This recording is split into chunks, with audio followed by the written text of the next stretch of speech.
gamification of equity which started from the COVID lows to now the volume which we are seeing in F&O side. What are your thoughts on it? No, the governor I'll also tell you mentioned this, towards it. many people have not gone through those numbers, because 30 Sure. years of NSE.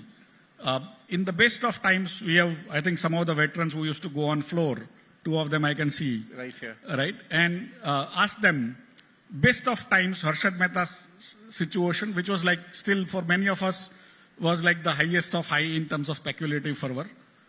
10,000 trades a day. We are nowhere near, right? No, never. I mean, it's... Not even close. Yeah. So 10,000 trades a day used to be there, okay? Max 10,000 trades a day. Just to settle them, to even figure out whether actually that trade happened or not, used to take us 30 days. To settle, just between the trader saying, you sold 100, I bought 100. Otherwise, that guy will say, no, I sold only 100, while as it is 1,000 and stuff like that. So from there, within a year, when NSE started taking off, 11 months, we were doing 1 lakh transactions a day. From 10,000 to 1 lakh, people used to tell me that this is speculative fervor. In fact, great Mr. M.G. Damani used to be saying that you are now automated and this is becoming basically over trading. Why I'm telling you this, automation allows you to do things faster. That doesn't mean it is adding risk. See, risk is at 2 layers. It is at the systemic layer and at the individual layer. At systemic level, the total outstanding open positions on India's derivatives market is around 19 lakh crore as of date. The total marginable positions, that is, if you take delta hedging and other things, because derivatives are very complex, you buy the one stuff and then sell in the same month or same week another series. So if you take the total margins, is around 1.9 lakh crore. Today, NSE's clearinghouse has 7.5 lakh crore as the margin money available, collateral available. Okay. So systemically, there is no issue. Individually, yes, people may actually do things, and that's why some of the riskiest instruments like derivatives, small investors should stay away.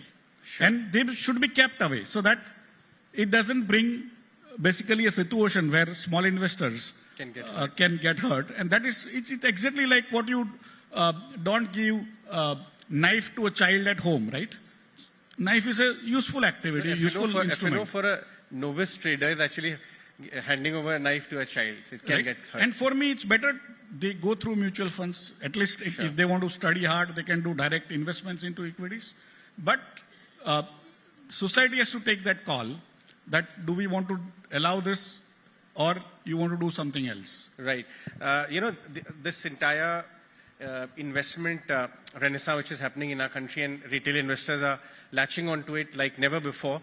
NSE has been the big beneficiary as well. We saw your latest numbers. Many of your, the audience I know many of them are your shareholders as well at the NSE.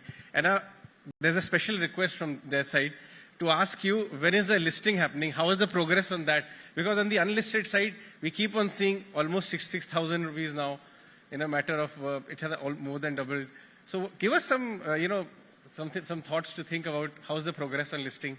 No, I don't have any comments on listing. Okay. But the way we look at it is our main job is to act as a frontline regulator. Sure. We also provide service, so we make profits. But that is a byproduct of a job well done. Well done.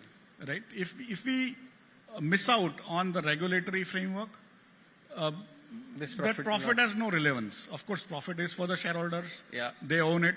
And employees have no right over it. So people may think that the CEO may be getting great bonus. We don't. But effectively, for us, our job is to be the most compliant exchange in the country and continue to help India create wealth. Help in wealth creation of the country. And if country continues to benefit out of our activities of regulatory type, they will continue to reward our shareholders with some profits. But profit in our kind of a situation where we are frontline regulators cannot be the main purpose. Sure. Unlike even a bank or a PSU bank has a profit as purpose. Ours is regulation as purpose. Okay, before I let you go, just one quick word. You travel across the world very often. You were recently in Japan launching indices for Nifty, over there for investors. Though FIs have been big sellers and retailers have kind of bought them out completely, your interaction with global retailers, global big funds, is India actually coming on their radar as a asset class in its own right? No, it is. I mean, India is exciting. They don't know how to come. They think it's still, I mean, they have to get involved by putting in some money. They are trying to go through fund of funds and other things.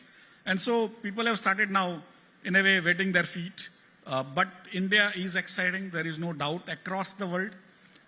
Wherever you go or whoever comes here, this is, in some ways, India is making more waves and largely on its own strength. Merit. Because although foreign money has not come in a big way in last few years, but India on its own is doing great in terms of the growth, in terms of the market capitalization, in terms of doing things which the world world cannot do, like UPI or Like that. other things, which they are like very amused in a way that how come a rich country like Is Japan achieving this, is not able to have their people actually use mobile technology to transact or to do governance, whereas India is able to do it. So it's a kind of a conundrum that's still trying to resolve. But one thing is sure, there has been a huge upside in interest for India, and naturally the infrastructure that is growing